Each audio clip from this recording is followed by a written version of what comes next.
Hello साथियों, कैसे हो आप सभी। बीएससी जूलॉजी क्लासेज में आपका स्वागत है। आज हम सेकंड सेमेस्टर की एक और इंटरेस्टिंग यूनिट पढ़ेंगे जिसका नाम है डाइजेस्टिव सिस्टम, पाचन तंत्र।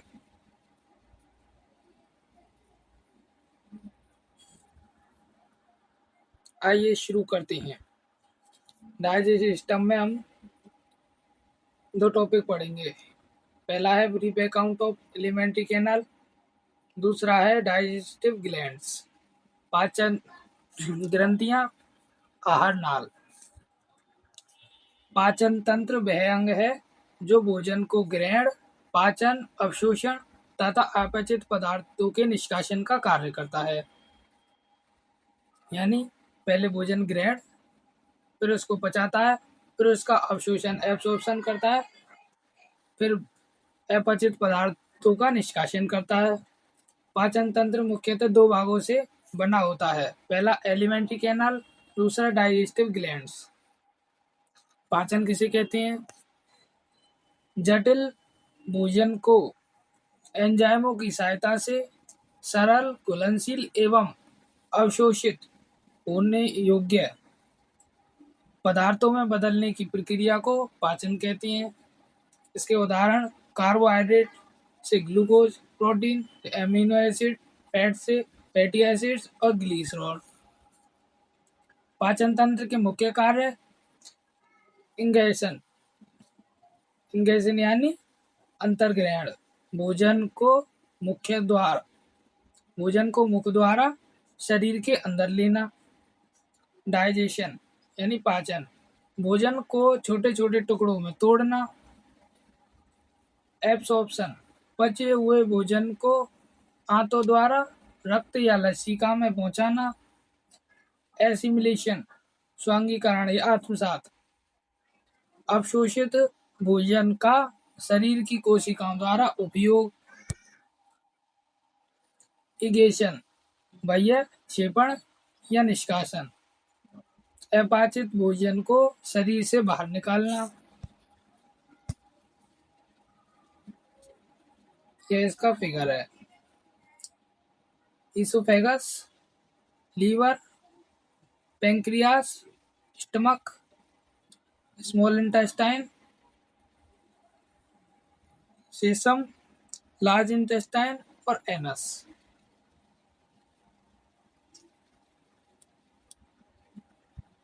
अब टॉपिक शुरू होगा आहार नाल का तुलनात्मक अध्ययन। इसमें हम comparative account of alimentary canals पांचों जगत के पढ़ेंगे। आहार नाल, एलिमेंट्री कैनाल किसे कहती हैं? मुख से लेकर गुदा तक फैली हुई लंबी संरचना को आहार नाल कहते हैं। इसी मार्ग से भोजन शरीर में प्रवेश करता है, पचता है, अवशोषित होता है और अपचित पदार्थ बाहर निकल जाते हैं। आहार नाल का मुख्य भाग कौन सा है? सभी वर्टिब्रेट्स में सामान्यतः मुख्य भाग निम्नलिखित प्रकार पाए जाते हैं। पहला मुख, buccal cavity, pharynx, oesophagus, stomach, small intestine, large intestine, rectum और एनस यानी क्लोअका। आइए शुरू करते हैं। पहला है फिश, मत्स्य का एलिमेंट्री कैनाल। मछलियों का पाचन तंत्र अपेक्षाकृत सरल होता है तथा यह उनके भोजन की प्रकृति पर निर्भर करता है।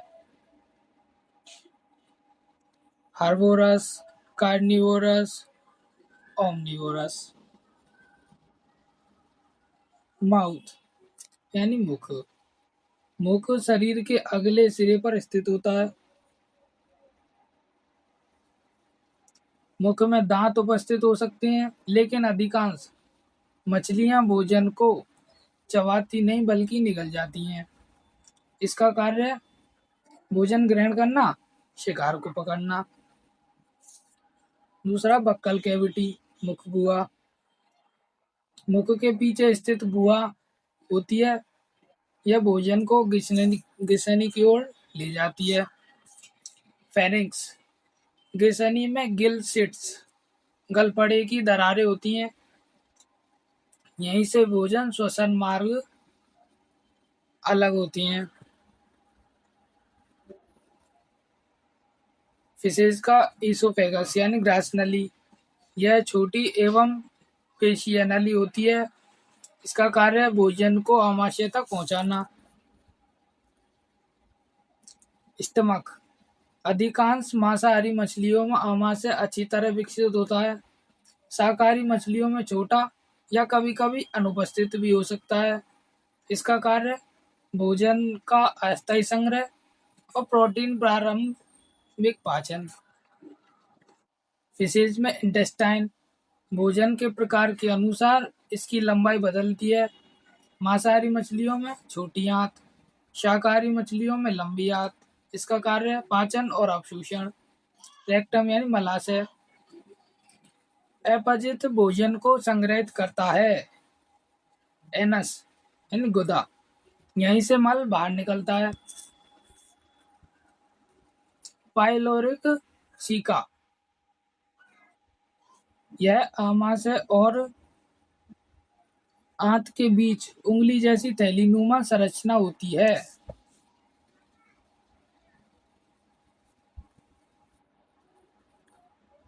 इसका कार्य पाचन में सहायता करना, भोजन का क्षेत्र बढ़ाना, अवशोषण का क्षेत्र बढ़ाना, पाचन एंजाइमों का स्राव करना। फिश में पाचन तंत्र की विशेषताएं, आहार नाल सरल होती है। इनकी दांत भोजन पकड़ने के लिए होते हैं। पाइलो पाइलोरिक सीका उपस्थित होती है। शाकाहारी आंत में लंबी तथा मांसाहारी में छोटी होती है। अधिकांश मछलियों में सीका अनुपस्थित होती है। कुछ उपास्थि युक्त मछलियों में ही सीका होती है। एम्फीबिया, सेकंड एम्फीबिया, एम्फीबिया का एलिमेंट्री कैनाल। इसका मुख्य उदाहरण है फ्रॉग, मेंढक। उभयचर ऐसे कशेरुकी होते हैं जो अपना जीवन जल तथा स्थल दोनों स्थानों पर व्यतीत करते हैं। इसलिए इनके पाचन तंत्र में मछलियों की अपेक्षा कुछ उन्नत विशेषताएं विकसित हो जाती हैं। मेंढक में पाचन तंत्र मुख्यतः 5 भागों में विभाजित होता है। पहला एलिमेंट्री कैनाल, दूसरा डाइजेस्टिव ग्लैंड्स, तीसरा एसोसिएटेड ऑर्गन्स, सहायक अंग।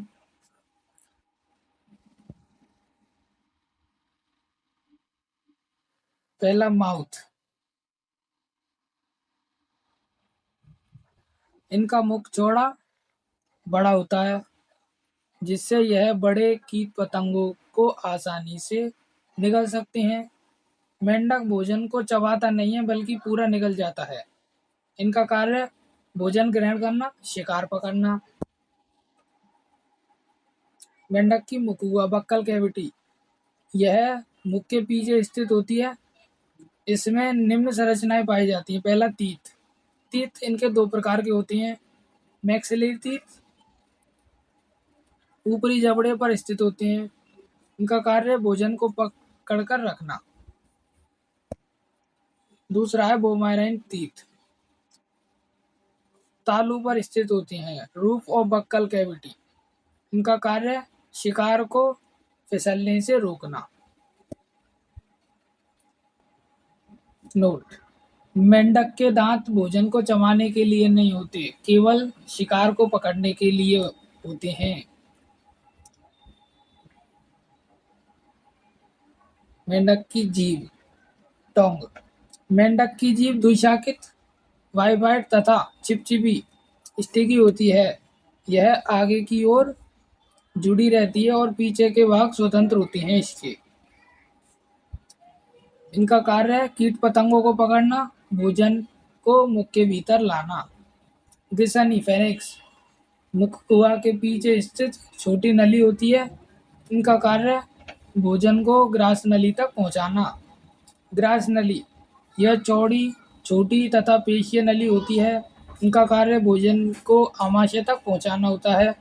आमाशय यह जे आकार की एक पेशीय थैली होती है। आमाशय दो भागों में विभाजित होती है। कार्डियक रीजन जहाँ ग्रास नली खुलती है।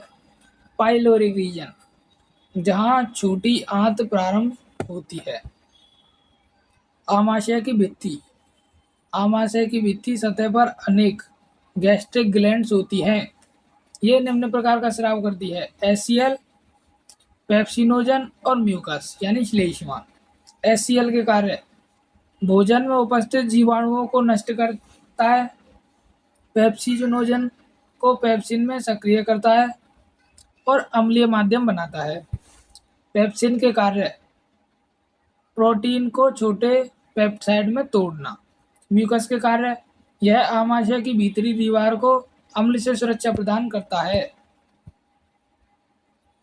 एनाटॉमी ऑफ फ्रॉग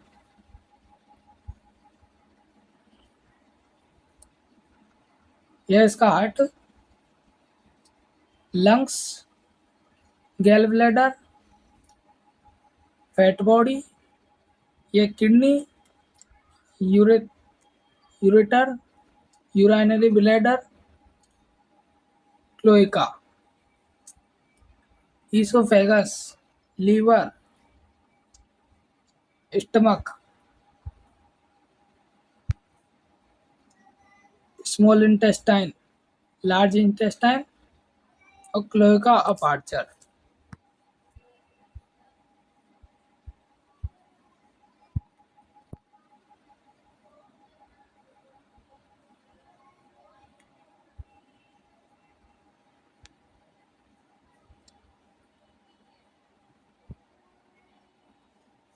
छोटी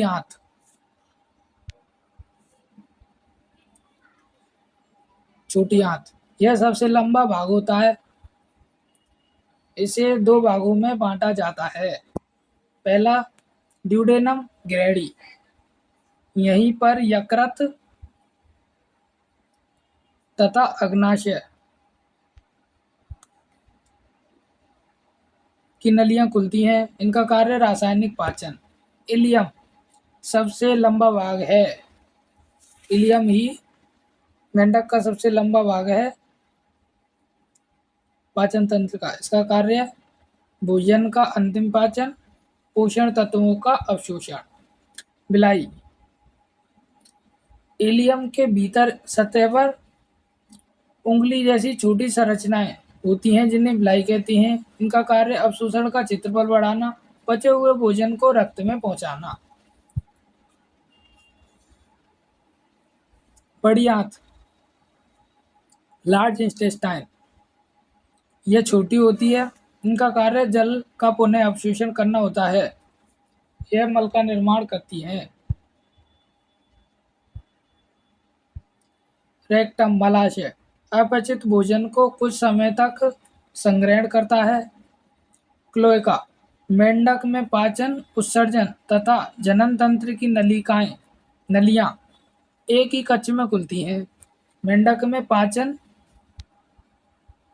उत्सर्जन तंत्र तथा जनन तंत्र की नलियां एक ही कक्ष में खुलती हैं, जिसे क्लोएका कहती हैं। इनका कार्य मलमूत्र तथा जनन कोशिकाओं को बाहर निकालना होता है। फिश एलिमेंट्री कैनाल और फ्रॉग एलिमेंट्री कैनाल में अंतर। इनकी जीव फिशेज में जीव अविकसित होती है। फ्रॉग में जीव चिपचिपी और द्विशाखित होती है। फिशेज में दांत सामान्य होते हैं। फ्रॉग में मैक्सिलरी एवं बोमेराइन दांत होते हैं। पाइलोरिक सिका उपस्थित होता है, फ्रॉग में अनुपस्थित होता है। क्लोएका फिशेज में अधिकांश में नहीं पाया जाता, लेकिन फ्रॉग में क्लोएका उपस्थित होता है। छोटी आंत फिशेज में सरल होती है। फ्रॉग में डुडेनियम एवं इलियम में विभाजित होती है। बिलाई फिशेज में कम विकसित होती है, फ्रॉग में अच्छी तरह विकसित होती है।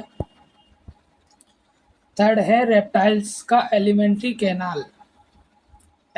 Canal of reptiles. आइए अगले टॉपिक को अच्छी तरह से पढ़ते हैं। इसका एग्जाम्पल है लिजार्ड,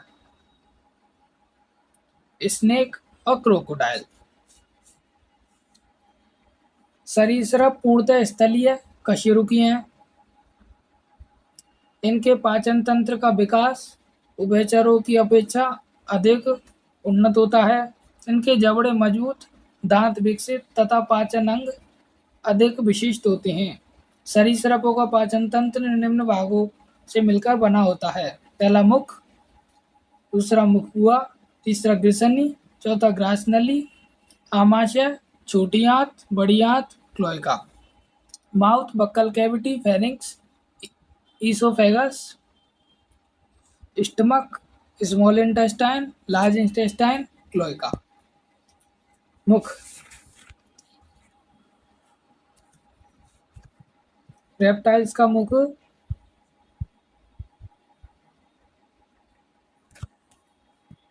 शरीर के अगले भाग में स्थित होता है। सांपों में मुख अत्यधिक फैल सकता है, इसलिए वे अपने सिर से भी बड़े आकार के शिकार को निगल सकते हैं। इनका कार्य भोजन का ग्रहण करना और शिकार को पकड़ना। मुखगुआ की मुखगुआ अपेक्षाकृत चौड़ी होती है। इसमें दांत तथा जीभ उपस्थित रहते हैं। इनके दांत, सरीसृपों के दांत सामान्यतः शंखाकार, कॉनिकल, नुकीले यानी शार्प, पीछे की ओर मुड़े हुए, बैकवर्डली कर्वेड होते हैं। इनका मुख्य कार्य शिकार को पकड़ना और फाड़ना होता है। भोजन को चबाना भोजन को चबाने का कार्य अधिकांश सरीसृप नहीं करते। विषैले सर्प, इनमें विशेष प्रकार के विषदंत पाए जाते हैं। विषदंत के भीतर एक नली होती है जिसके माध्यम से विष शिकार के शरीर में पहुंचता है। इनका कार्य शिकार को मारना, शरीर को अचल करना। जीभ, जीभ लंबी एवं द्विशाखित होती है। विशेष रूप से सांपों में जीभ अत्यधिक विकसित होती है। इनका कार्य वातावरण की गंध का पता लगाना, शिकार का पता लगाना, भोजन निगलने में सहायता करना। ग्रिसनी, मुख और ग्रास नली के बीच स्थित भाग ग्रिसनी कहलाता है। इनका कार्य भोजन को ग्रास नली तक पहुंचाना होता है। ग्रास नली, यह लंबी तथा लचीली पेशीय नली होती है। विशेषकर सांपों में यह बहुत अधिक फैल सकती है। इनका कार्य भोजन को आमाशय तक पहुंचाना होता है। आमाशय, आमाशय जे आकार का एक आमाशय जे आकार का होता है। यह दो भागों में विभाजित होता है, कार्डियक रीजन और पाइलोरिक रीजन। कार्डियक रीजन ग्रास नली से जुड़ा भाग होता है। पाइलोरिक रीजन छोटी आंत से जुड़ा हुआ भाग होता है। गैस्ट्रिक ग्लैंड्स, आमाशय की भीतरी दीवार में अनेक जठर ग्रंथियां होती हैं। ये स्राव करती हैं एचसीएल और पेप्सिनोजन और म्यूकस। एचसीएल के कार्य: भोजन में उपस्थित जीवाणुओं को नष्ट करना, पेप्सिनोजन को सक्रिय करना, अम्लीय माध्यम बनाना। पेप्सिन प्रोटीन का पाचन करता है। म्यूकस आमाशय की भीतरी परत को पाचन करता है।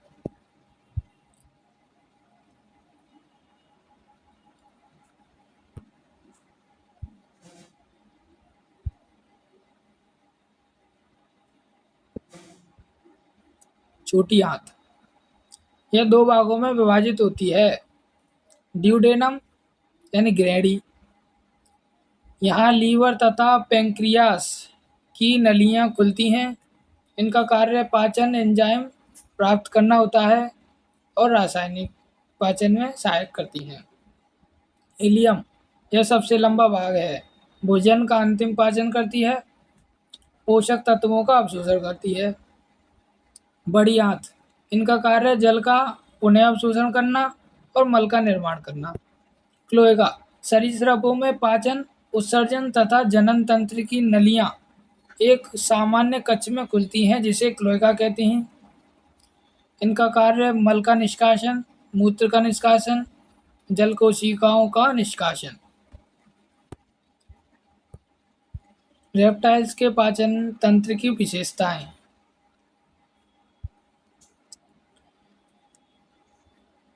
इनके जबड़े मजबूत एवं नुकीले दांत होते हैं। सांपों में द्विशाखित जीभ पाई जाती है। विषैले सर्पों में विषदंत होते हैं। विकसित आमाशय होता है। छोटी आंत में पाचन एवं अवशोषण होता है। क्लोएका उपस्थित होता है। रेप्टाइल्स एवं एम्फीबिया में अंतर। एम्फीबिया की त्वचा नम होती है। रेप्टाइल्स में शुष्क और शल्क युक्त होती है। एम्फीबिया में दांत छोटे होते हैं। रेप्टाइल्स में मजबूत एवं नुकीले होते हैं। एम्फीबिया में जीभ चिपचिपी होती है। रेप्टाइल्स में द्विशाखित होती है जैसे कि सांप। एम्फीबिया में विषदंत अनुपस्थित होते हैं। रेप्टाइल्स में कई सांपों में उपस्थित होते हैं। एम्फीबिया में ग्रास नली छोटी होती है। रेप्टाइल्स में अधिक लंबी एवं लचीली होती है। एम्फीबिया में शिकार छोटे करते हैं। रेप्टाइल्स में बड़े शिकार भी निकल सकते हैं। नेक्स्ट टॉपिक है एबीज। एबीज का alimentary canal. Alimentary canal of Abies, इसमें आते हैं वर्ड्स। इसका मुख्य उदाहरण है पिजन, कबूतर।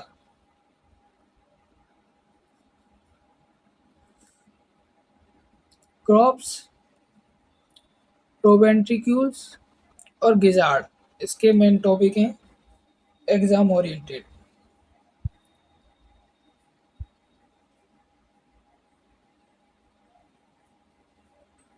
पक्षियों का पाचन तंत्र उड़ने की आवश्यकता के अनुसार अत्यधिक विकसित एवं विशेषीकृत होता है। क्योंकि पक्षियों के दांत नहीं होते, इसलिए भोजन को पीसने का कार्य गिजाड़ करता है। पक्षियों का एलिमेंट्री कैनाल निम्न भागों से मिलकर बना होता है। पहला मुख, दूसरा buccal cavity, pharynx, oesophagus, crops, proventriculus, gizzard, small intestine, large intestine, cloaca. इनका मुख पक्षियों में मुख चोंच के रूप में विकसित होता है। इसमें दांत नहीं होते। चोंच का आकार भोजन की प्रकृति के अनुसार भिन्न भिन्न होता है। इनका कार्य भोजन ग्रहण करना, भोजन को पकड़ना, भोजन को तोड़ना होता है। मुख गुहा। मुख गुहा छोटी होती है। जीभ उपस्थित होती है जो भोजन को निगलने में सहायता करती है। इसमें लार ग्रंथियां होती हैं, परंतु लार में सामान्यतः पाचक एंजाइम बहुत कम या अनुपस्थित होते हैं। ग्रिसनी, यह मुखगुहा और ग्रास नलिका के बीच का भाग है। इसका कार्य भोजन को ग्रास नली तक पहुंचाना होता है। ग्रास नली एक लंबी एवं नचीली पेशीय नली होती है। ग्रास नली के मध्य भाग में एक थैलीनुमा संरचना विकसित होती है जिसे क्रॉप कहती हैं। क्रॉप ग्रास नली का थैलीनुमा फैला हुआ भाग क्रॉप कहलाता है। क्रॉप की दीवार पतली एवं फैलने योग्य होती है। यह भोजन को कुछ समय तक सुरक्षित रख सकती है। क्रॉप के कार्य होते हैं भोजन का अस्थायी संग्रह। जब पक्षी अधिक मात्रा में भोजन करता है तो वह पहले क्रॉप में संग्रह कर होता है। भोजन को नरम बनाना। क्रॉप में भोजन कुछ समय तक रहकर पानी एवं श्लेष्मा के कारण नम हो जाता है। धीरे धीरे भोजन को आगे भेजना। क्रॉप भोजन को आवश्यकता अनुसार प्रोवेंटिक्यूल्स में भेजता है। क्रॉप मिल्क का निर्माण। कबूतर, फ्लेमिंगो तथा कुछ अन्य पक्षियों में क्रॉप की भीतरी उपकला एपिथीलियम से क्रॉप मिल्क बनता है। यह दूध नहीं होता बल्कि सेल्स और प्रोटीन से भरपूर पोषक पदार्थ होता है। क्रॉप मिल्क के कार्य नवजात शिशुओं को पोषण देना, उनकी वृद्धि एवं विकास में सहायता करना। ग्रंथिल आमाशय। यह पक्षियों का पहला आमाशय है। इसे ग्लैंड्यूलर स्टमक भी कहते हैं। इसकी संरचना। इसकी दीवार में अनेक जठर ग्रंथियां होती हैं। ये निम्न पदार्थों का स्राव करती हैं: HCl, पेप्सिनोजन और म्यूकस। इनका कार्य प्रोटीन का प्रारंभिक पाचन करना, अम्लीय माध्यम बनाना, भोजन को गिजाड़ के लिए तैयार करना। गिजाड़ पेषणी आमाशय।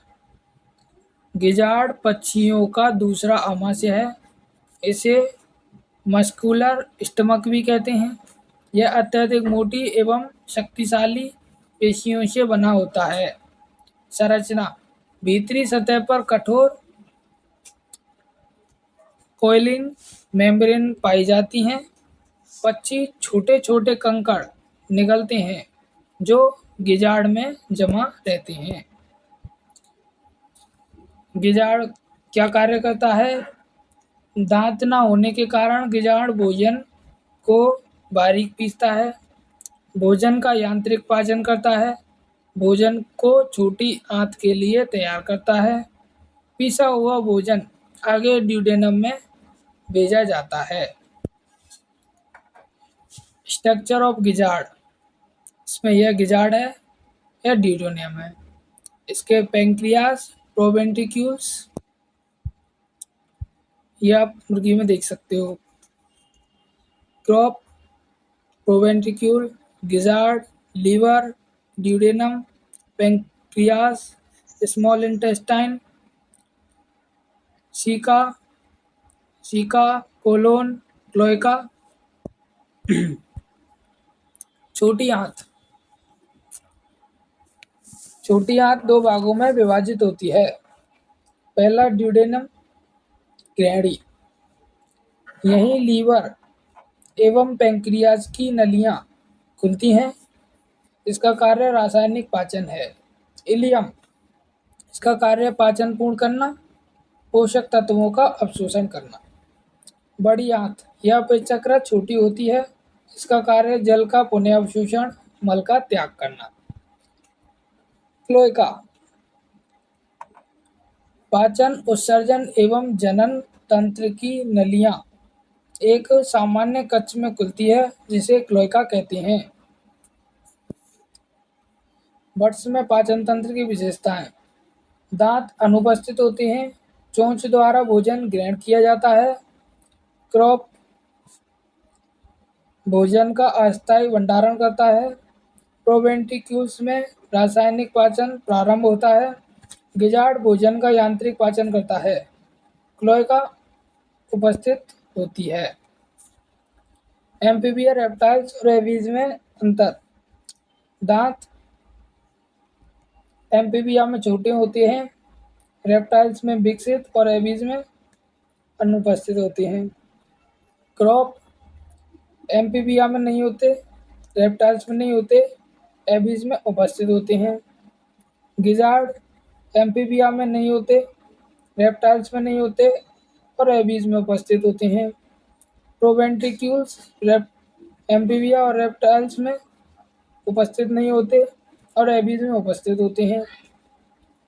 क्लोएका एम्फीबिया, रेप्टाइल्स और रेबीज तीनों में उपस्थित होती है। मैमल्स, पांचवा एलिमेंट्री कैनाल है mammals. Alimentary canal of mammals, स्तनधारियों का आहार नाल।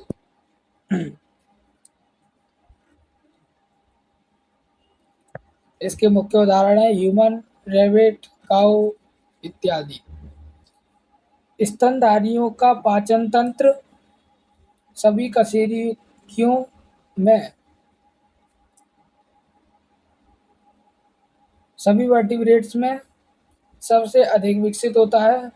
इनमें भोजन का पाचन, अवशोषण तथा पोषण तत्वों का उपयोग अत्यंत प्रभावी ढंग से होता है।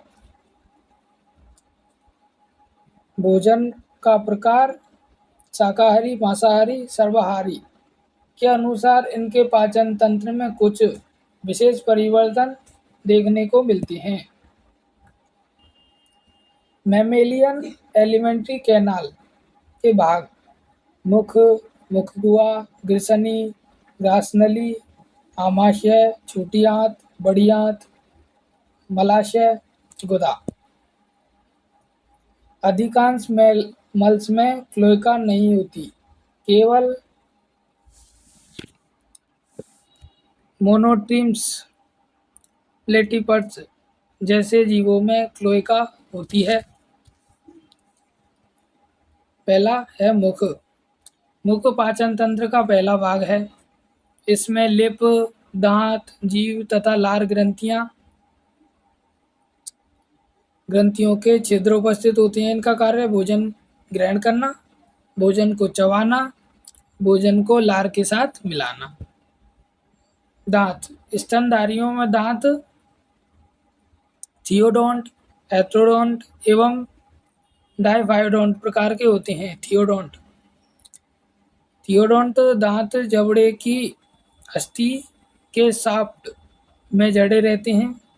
हेट्रोडोंट विभिन्न प्रकार के दांत पाए जाते हैं। कृंतक, रद्रक, अग्रचर्णक और चर्वणक। इंसिसर्स, कैनिस, प्रीमोलर्स और मोलर्स। डायफाइडोंट्स जीवन में 2 बार दांत निकलते हैं। मिल्क टीथ और परमानेंट टीथ। मुखगुहा, मुखगुहा में जीभ एवं लार उपस्थित रहती है। जीभ मांसल होती है। इसका कार्य है भोजन को चबाने में सहायता करना, भोजन का अनुभव, स्वाद का अनुभव, भोजन निगलने में सहायता करना। लार, सैलाइवा। लार में मुख्यतः सैलाइवरी एनाइलेज टाइलिन एंजाइम पाया जाता है। इसका कार्य है स्टार्च का प्रारंभिक पाचन, भोजन को चिकना बनाना, निगलने में सहायता करना।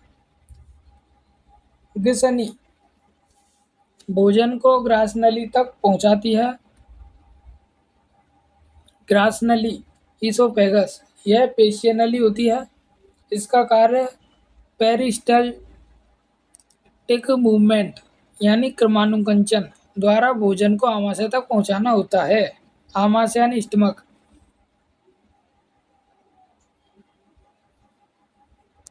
आमाशय जियाकार की पेशीय थैली होती है। इसके निम्न भाग होते हैं। कार्डियक रीजन, ग्रासनली से जुड़ा भाग। फंडस, ऊपरी गुंबदाकार भाग। बॉडी, सबसे बड़ा भाग। पाइलोरिक रीजन, छोटी आंत से जुड़ा भाग।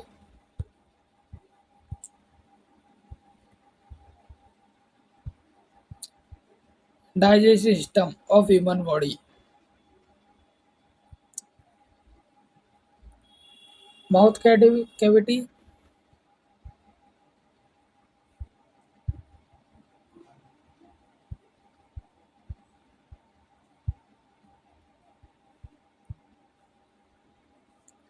Phoenix, oesophagus, liver, gall bladder, large intestine.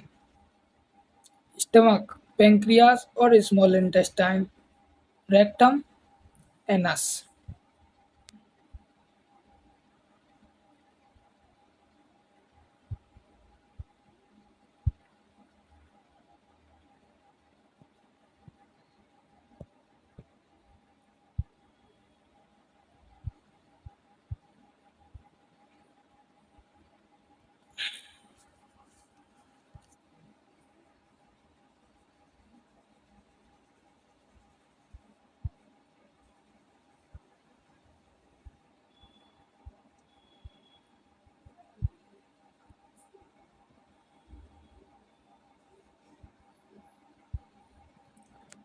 Mouth cavity, pharynx, oesophagus, liver, gall bladder, stomach, pancreas, large intestine, small intestine, rectum और एनस। अब स्टमक को अच्छी तरह से देखते हैं।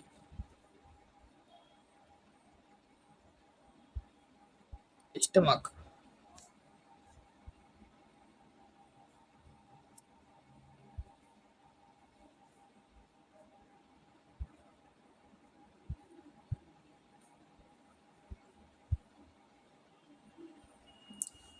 स्टमक का ये ऊपर ऊपरी भाग ईसोफेगस, यह इसका कार्डिया, यह फंडस, यह बॉडी ऑफ स्टमक, यह greater curvature, pylorus, duodenum, lesser curvature, lower oesophageal sphincter. जठर ग्रंथियां, गैस्ट्रिक ग्लैंड्स। आमाशय की भीतरी दीवार में स्थित ग्रंथियां जठर ग्रंथियां कहलाती हैं। इनसे स्रावित होती हैं एचसीएल, पेप्सिनोजन, रेनिन छोटे शिशुओं में, गैस्ट्रिक लिपेज और म्यूकस। एचसीएल क्या कार्य करता है? जीवाणुओं को नष्ट करना, पेप्सिनोजन को पेप्सिन में बदलना और अम्लीय माध्यम बनाना। पेप्सिन से प्रोटीन से पेप्टाइड बनते हैं। रेनिन दूध के केसिन प्रोटीन को जमाता है। यह मुख्यतः शिशुओं में सक्रिय रहता है। गैस्ट्रिक लिपेज वसा का आंशिक पाचन करता है। म्यूकस आमाशय की दीवार को अम्ल से बचाता है। छोटी आंत यह पाचन का सबसे लंबा भाग होता है। ड्यूडेनम यहीं से लीवर एवं पेंक्रियाज की नलियां खुलती हैं। जेजुनम भोजन को पचाना एवं प्रारंभिक अवशोषण करता है। इलियम अधिकांश पोषण तत्वों का अवशोषण करता है। बिलाई यह उंगली जैसी संरचना होती है। इसका कार्य अवशोषण क्षेत्र को बढ़ाना होता है। पोषण तत्वों को रक्त एवं लसिका में पहुंचाना होता है। बड़ी आंत के भाग हैं सीकम, कोलन और रेक्टम। यह जल का पुनः अवशोषण करते हैं, मल का निर्माण करते हैं। कुछ विटामिन जैसे के और बी का निर्माण आंतों के जीवाणुओं द्वारा होता है। रेक्टम एवं एनस रेक्टम में मल कुछ समय तक संग्रहित रहता है। एनस द्वारा मल बाहर निकाल दिया जाता है। रूमिनेंट स्टमक जुगाली करने वाले स्तनधारियों का आमाशय। गाय, भैंस, बकरी आदि में आमाशय 4 कक्षों का होता है। Rumen, reticulum, omasum, abomasum. रूमेन सबसे बड़ा भाग है। यहाँ सेल्यूलोज का सूक्ष्म जीवों द्वारा पाचन होता है। रेटिकुलम भोजन को वापस मुंह में भेजने में सहायता करता है। ओमेजम जल एवं लवण का अवशोषण करता है। एबोमेजम इसे ट्रू स्टमक कहते हैं, यहीं से गैस्ट्रिक जूस का स्राव होता है। मैमल्स की विशेषताएं, यह हेट्रोडोंट होते हैं, डाइफाइडोंट होते हैं और थ्यूरोंट दांत होते हैं। छोटी आंत 3 भागों में विभाजित होती है। अधिकांश में क्लोगा अनुपस्थित होती है। विकसित आमाशय होती है। बिलाई अत्यधिक विकसित होती है। मैमल्स एवं बर्ड्स में अंतर। दांत बर्ड्स में एब्सेंट होते हैं, मैमल्स में उपस्थित होते हैं। क्रॉप्स बर्ड्स में उपस्थित होते हैं, मैमल्स में अनुपस्थित होते हैं। गिजार्ड बर्ड्स में प्रेजेंट होते हैं, मैमल्स में एब्सेंट होते हैं। स्टमक बर्ड्स में 2 भाग में होते हैं, मैमल्स में एक विकसित आमाशय होती है। क्लोएका बर्ड्स में उपस्थित, अधिकांश मैमल्स में अनुपस्थित होती है। डाइजेस्टिव ग्लैंड्स, पाचन ग्रंथियां, वे ग्रंथियां जो पाचन के लिए आवश्यक पाचक रस तथा एंजाइम का स्राव करती हैं, उन्हें पाचक ग्रंथियां कहते हैं। इनके द्वारा स्रावित रस भोजन एवं भोजन में उपस्थित जटिल पदार्थों को सरल एवं अवशोषित होने योग्य पदार्थों में बदल देते हैं। वे ग्रंथियां जो पाचन के लिए आवश्यक पाचक रस तथा एंजाइम का स्राव करती हैं, उन्हें पाचक ग्रंथियां कहते हैं। इनके द्वारा स्रावित इस भोजन में उपस्थित जटिल पदार्थों को सरल एवं अवशोषित होने योग्य पदार्थों में बदल देती हैं। कशेरुकियों में मुख्यतः पाचक ग्रंथियां 3 होती हैं: सैलाइवरी ग्लैंड्स, लीवर और पैंक्रियाज। सैलाइवरी ग्लैंड्स लार ग्रंथियां, मुख गुहा के चारों ओर स्थित वे ग्रंथियां जो लार का निर्माण करती हैं, लार ग्रंथि कहलाती हैं। मनुष्य में लार ग्रंथि के प्रकार। पैरोटिड ग्लैंड्स, यह सबसे बड़ी लार ग्रंथि है, कान के नीचे स्थित होती है। इसकी नलिका मुख गुहा में खुलती है। सबमैंडिबुलर ग्लैंड, निचले जबड़े के नीचे स्थित होती है, मिश्रित प्रकार की लार बनाती है।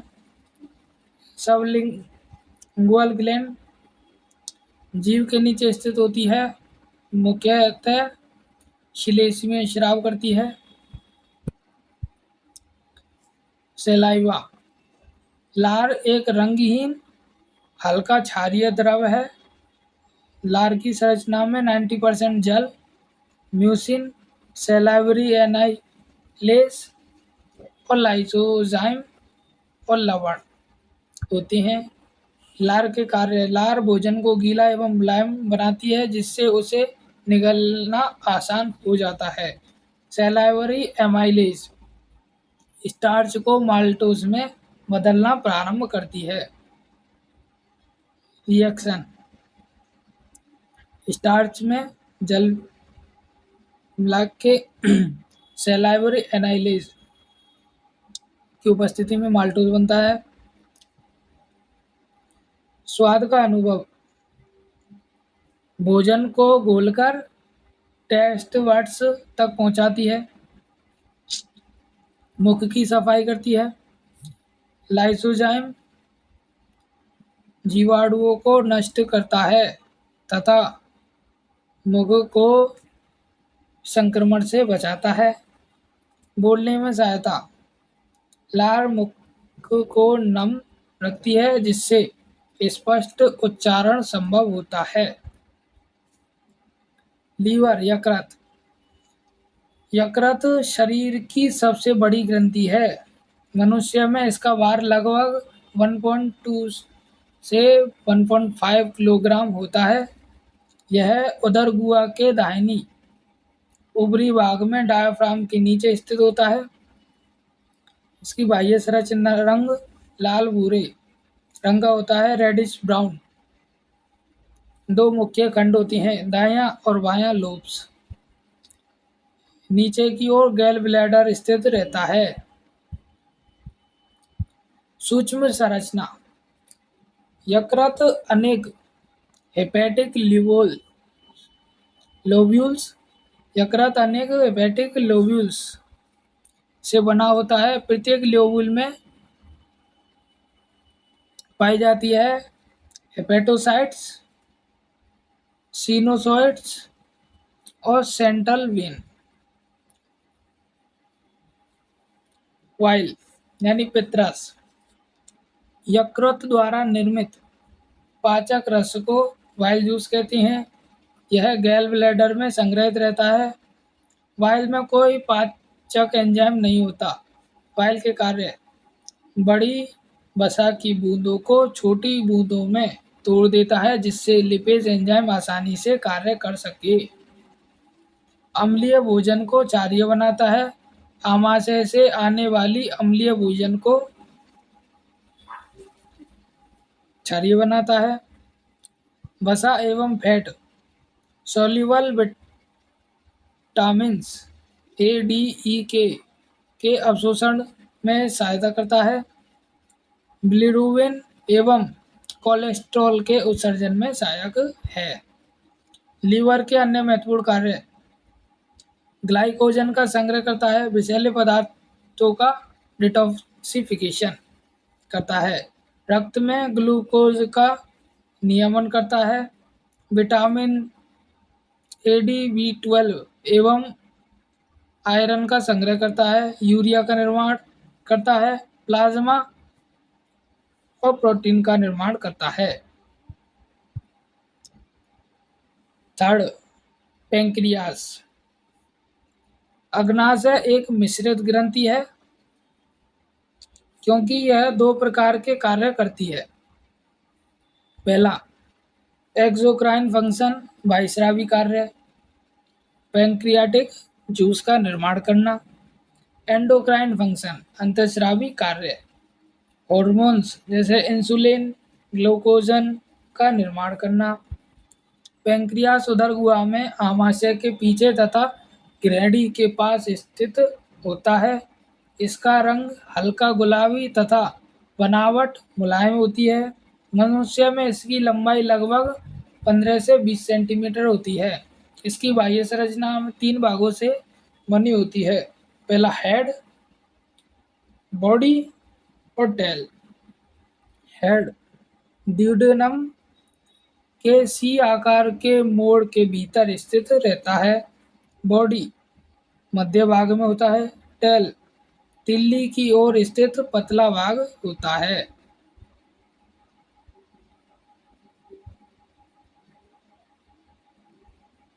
Duodenum, duodenum papilla, accessory pancreatic duct, common bile duct, gall bladder, lobules, pancreatic duct. तो इसका हेड और इसकी बॉडी।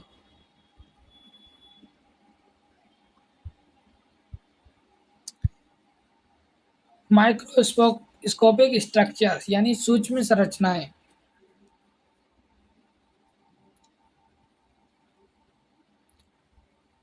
पैंक्रियास 2 प्रकार की सेल्स से बना होता है।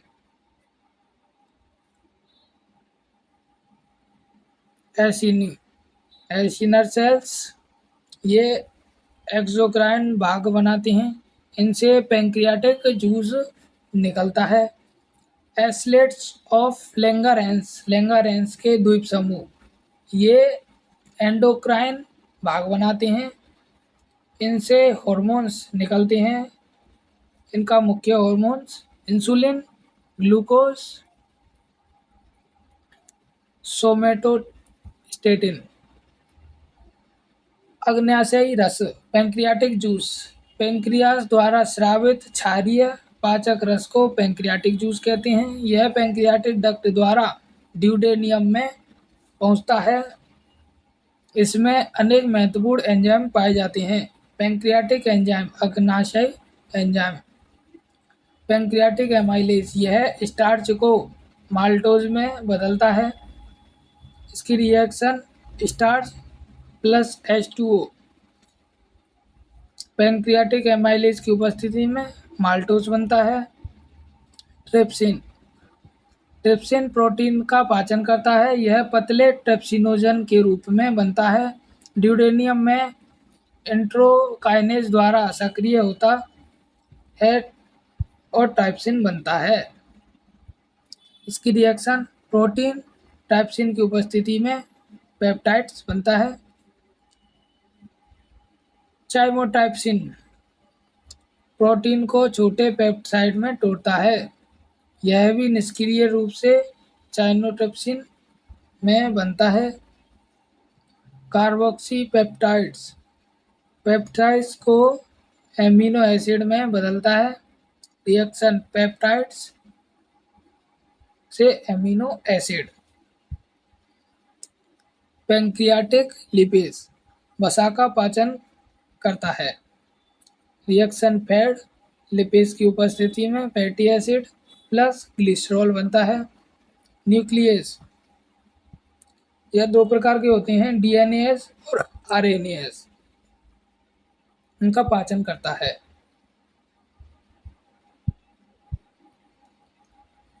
पैंक्रियाटिक जूस के कार्य कार्बोहाइड्रेट का पाचन, प्रोटीन का पाचन, फैट का पाचन, न्यूक्लिक एसिड का पाचन, ड्यूडेनियम में अम्लीय भोजन को क्षारीय बनाना। Endocrine function of pancreas pancreas का एंडोक्राइन फंक्शन। इंसुलिन बीटा कोशिकाएं स्राव करती हैं। इनका कार्य रक्त में ग्लूकोज की मात्रा कम करना होता है। ग्लूकोज को ग्लाइकोजन में बदलना होता है। डायबिटीज मेलाइटस से सुरक्षा प्रदान करना होता है। ग्लूकोज अल्फा कोशिकाएं स्राव करती हैं। इनका कार्य ग्लाइकोजन को ग्लूकोज में बदलना होता है। रक्त में ग्लूकोज बढ़ाना होता है। सोमेटोस्टेटिन डेल्टा कोशिकाएं स्राव करती हैं। इनका कार्य इंसुलिन एवं ग्लूकोजन के स्राव को नियंत्रित करना होता है। पैंक्रियास के कार्य पैंक्रियाटिक जूस का निर्माण, कार्बोहाइड्रेट्स का पाचन, प्रोटीन का पाचन, फैट का पाचन, न्यूक्लिक एसिड को पचाना, इंसुलिन का स्राव करना, ग्लूकोजन का स्राव करना, रक्त में शर्करा का नियंत्रण करना। लीवर और पैंक्रियास में अंतर। लीवर सबसे बड़ी ग्रंथि है, पैंक्रियास सबसे बड़ी ग्रंथि नहीं है।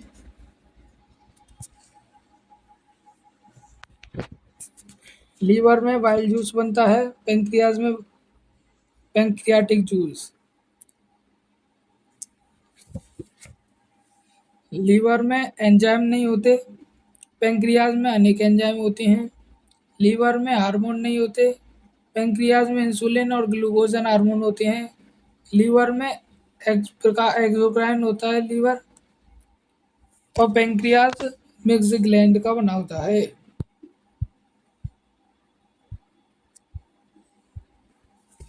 धन्यवाद। जय हिंद, जय भारत।